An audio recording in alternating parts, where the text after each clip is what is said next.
Want to speak real Cantonese from your first lesson? Sign up for your free lifetime account at CantoneseClass101.com.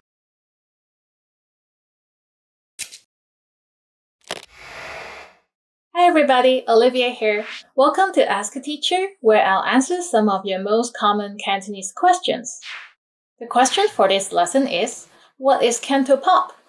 Cantopop is a colloquialism for Cantonese pop music or Hong Kong popular music. In Cantonese, it's called 粵語流行曲. 粵語流行曲. Cantopop is one of the more prominent genres of music produced in Hong Kong. It has become synonymous with local music culture since its birth in Hong Kong. While many other forms of music exist, Cantopop is still the most popular. However, you'll also hear Mandopop from Taiwan and China in Hong Kong as well. Most artists are essentially multilingual these days and sing in both Cantonese and Mandarin. One popular singer in recent years is Chen Yik-sun Eason Chan, a male singer in Hong Kong. He has been described as a blast of fresh air in the Hong Kong music scene, and his album U87 has been recommended by the Time magazine as one of the 5 best Asian albums worth buying. The 1980s are known as 黃金時代, or the golden age of Cantopop.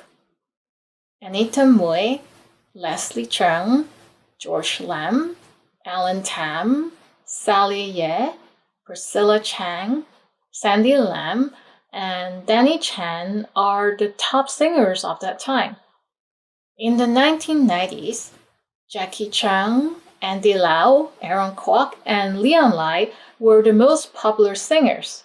They were also known as Sei Dai Tin Wang, the 4 heavenly kings. In the last decade or so, they have significantly sung less, but acted more for both commercials and movies. They have also established successful companies running production houses and doing entertainment management. Occasionally, they do concert tours and are always sold out. How was it? Pretty interesting, right? Do you have any other questions? Leave them in the comments and I'll try to answer them. See you next time. 下次見!